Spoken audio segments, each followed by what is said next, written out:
Hey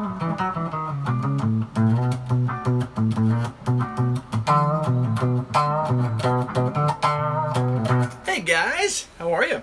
I had a cancellation. All right. I can do it. How to play House of the Rising Sun with open chords. Oh yeah, we can do that. Actually, you know, people are like, oh no, but how major scale more interesting? Okay, so the question is, how do I make the major scale more interesting? You can't. It's the major scale. What you can do is you can follow the chords, follow your chords, and everything will sound amazing. So I have 15 minutes. I had a cancellation, and hey man, you guys are here, and this is a live lesson, impromptu. Let's learn something. Oh my God, show what Jimmy Page is doing. No course. Oh, Austin, I think you hey Trump, how you doing? But I think you emailed me. I will be doing that for you. Oh my God, mixing major. Forgot you guys are in. Lots of questions. Okay, really quickly, I had a 15-minute, hey Diego, I had a 15-minute cancellation. I figured that we named the topic. I'd love to learn more about tapping. Tapping, I mean, well, I'm not a tapper, but tapping is just like an artificial hammer-on, you know, so if you have like, you know, it's like, you know, this is a hammer-on, and a tap would be an extra finger. That's all it is. But you can do it in scales, you can do it to show how to write chord progressions. Whoa, what was that? What was that? Hold on. Multiple keys, what goes with what, and so on. Okay, you know what? Great. Let's talk about this. I was teaching, this is a great question, and we'll talk about it, and if you don't like it, you can go. All right, so today I was teaching, I gotta get the chord progression down. Okay, I was teaching In My Life by the Beatles, okay? So this is kind of a multiple key thing. So hello everyone, but I'm gonna teach a free lesson. Let me go really quickly and get to it really quickly, okay? So, I was teaching, really? This is so funny. I was teaching In My Life by the Beatles. And the chord progression for the solo is really cool. I believe it's A, E, boom, bum, bum, F sharp minor, da, do, A7, D, D minor, and A. And that's pretty much it. So let me get a loop going really quickly. I have to clear my loop out. Here we go.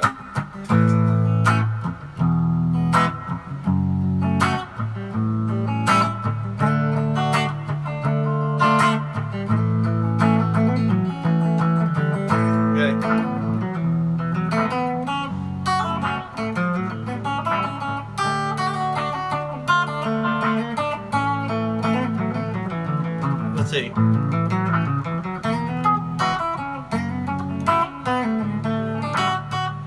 I messed up there. Here we go. All right, so now let's talk about this chord progression. So this is kind of an interactive guitar lesson, okay? And if you have a pen and paper, this might help you out. This is about how to solo. This is about how to solo if you have a chord that's not in your key. All right.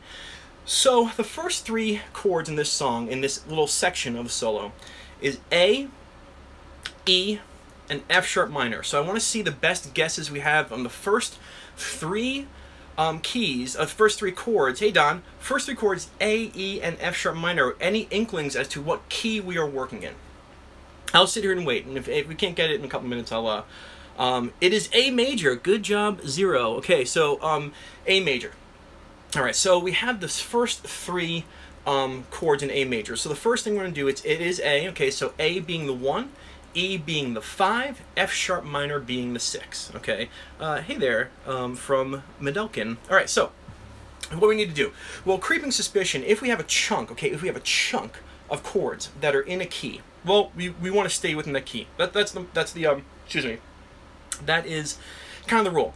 So we're gonna do it right here. Okay, we're gonna pick an A major scale, and we're gonna do this form 1 right here, right? And so we have 5th fret. This A, B, C sharp, D, E, F sharp, G sharp, A, B, C sharp, D, E, F sharp, G sharp, A. Okay, so what we're going to do here is the A chord. Fantastic. We have an A. Here's an A chord right here, right? This G-shaped A chord. Watch my cage chord video. Okay, that's my A chord. And what's great is on the A, we can feel free to use the scale. This is my my biggest like I don't know, focal point, which is don't just hit chord tones. Those are the chords. Those are the notes in the chorus. You got to sew them together with the parent scale. So if I wanted to hit this guy, and this guy, and recently ended up trying to mix it with pentatonic, worked out well all the time. Have a good day. Good. Okay, so now, if I choose these notes, You have to sew it together with the scale. You can't just go bop, bop, bop. Next chord, E. Okay, so there's an E chord right here. Okay, this is a D-shaped E chord, and this is the 2nd fret of the A, the 2nd fret of the D, 4th fret of the G, 5th fret of the B, and 4th fret of the high E. These guys. Now, when we're playing the A, I will play the A scale because we're still in the key. We're still in the key of A. Nothing's changed. I'm playing this A parent scale, A major, focusing on the A chord tones. Anything that's in my chord. When it changes to the E, here we go. And now we have. Sorry, I got an email. And then for the E, I'm going to focus on my E chord tone. So you have. Oh wow. That's how quick it was. That was A to E. F sharp minor. I can see my chords right there. I'm going to use these chord tones. Okay, so the first 3 little pieces, A, E, F sharp minor. Now, that was it really quickly. I know it's very, very quick. But all that was in the key. Now, all of a sudden, we have an A7. Dun, dun, dun. An A dominant 7. Now, one of my friends said that my subscribers should be called the Stitch Meth Heads. I think that's hysterical. But I'm not going to use that. But let's just say, all right, Stitch Meth Heads. What if we have an A dominant 7th? What does that mean? Okay, what does that mean? Like, how do we handle that? So, let's hear some creeping suspicions of how to handle an A dominant 7th. All of a sudden in an A major key. Now, an A dominant 7th doesn't necessarily really belong in the key of A major. I mean, it connects to the 1 of the D major. Yes, you're almost there. You're almost there, but I don't know if that's how, like, I think you have it. Play A minor pentatonic over the A dominant 7. No, Kevin, good guess, good guess. It's going to want to resolve somewhere. Start banging the 7th. That's great. Okay, so, all right, now, here it is. Stitch Methods, I hope that catches on, okay? Borrow from another key. Skylar, ding, ding, ding. We got to borrow from another key. So my question is, what key are we borrowing? What key are we borrowing our scale from at this point? There it is. But what key is that? Stefan McNamara says A Mixolydian. Very true. But what key is A Mixolydian? Okay, we want to think of major scales. You don't want to think of anything else right now. And that is, let's see. Nope. Look at D. Kevin nails it. D major, okay? A is the 5 in the key of D. D, G, and A. And it's the 5th chord that gets the dominant 7th position. So what we have here is the A major on the A major scale on the E, the A major scale on the F sharp minor. And all of a sudden, pause, we have an A7. Crap. Okay, so now what we gotta do is, what key would an A7 belong? Oh, D major. Okay, so let's hunt it down. Now, this is a D chord. It's a C-shaped D chord. All right, right here, so I can find my D major scale. If you want to find it, it's 5th fret A, 2nd fret D, or D, E, F sharp G, A, B, C sharp D, and then E, F sharp, and G. Now, here's the thing, is there's an A7 right here. That's an A7 chord, that little nugget right there. And if the band's playing A7, you best be believing, I know this, that this note right here is the flat 7 of A. That's the flat 7. So what I'm going to do is I'm going to switch over very quickly on that subscribe from Clark County Prison. Really? Because that's cool, man. If that's true, that just made my day. Just don't even tell me if you're lying or not. All right.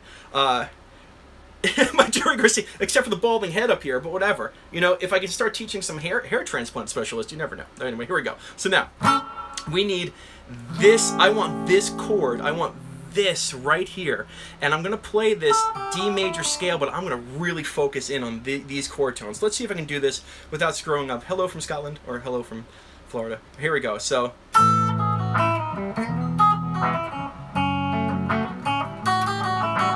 there it was. It was right there. I'm going to call it again. A, E, F sharp minor, A7. That's how quick it is. That's how quick it is. And now there's a D, which is great because I'm in a D major scale already because of that A7. That A7 is the 5 of D. So they go to the D, and I just picture a D chord. I stay within that D major scale. Everything is good and dandy. And I'm going to play it up to there. Let's see. A, E, F sharp minor, A7, D. Okay, D, I just went down D arpeggio. And now, just for the simple, this D goes to a D minor very quickly. It's 2 beats and 2 beats. So I have this, and so D major arpeggio. Oh, yeah, I can do this. I could do the D major arpeggio. I'm going to be here, and then I'm going to go to a D minor, and you're going to see me hit those arpeggios. Just,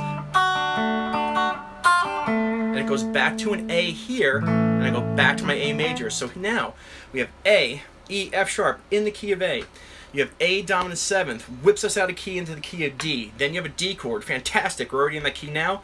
Then as a D minor, the transitionary minor 4 chord signature of the Beatles. They play a 4, then they play a minor 4th.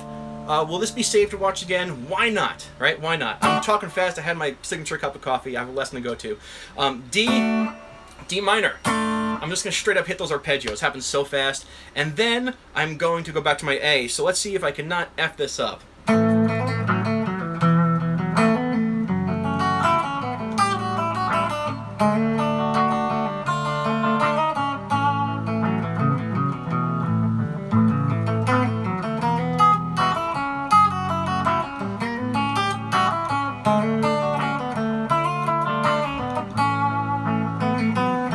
Okay, how was it?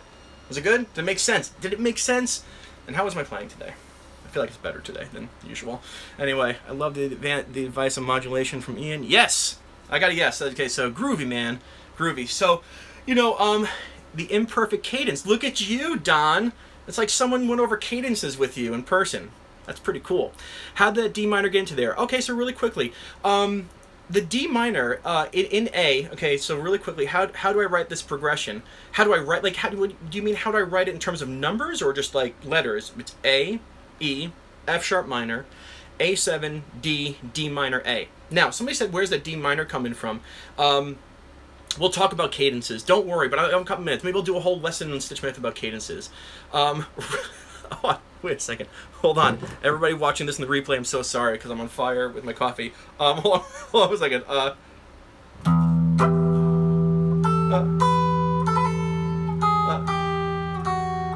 Is that right?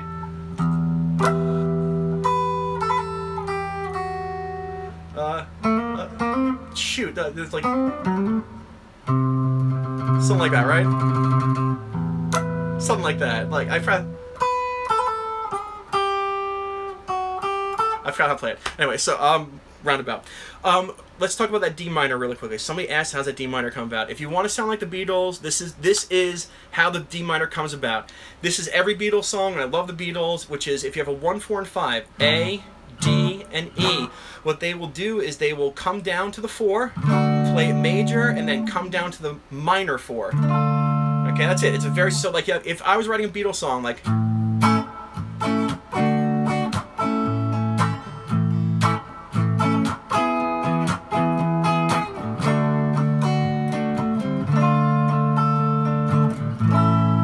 that's the Beatles trick right there, the minor 4, and you can see it prevalent in this song, D to D minor, and then back home to A.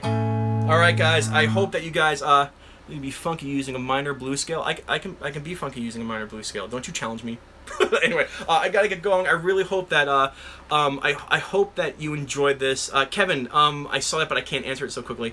Knives and Pens. I actually taught that song. Oh my God, by something Veiled Brides or something, right?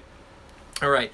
From what key is that D minor? That it's not from a D. It's a transitionary chord.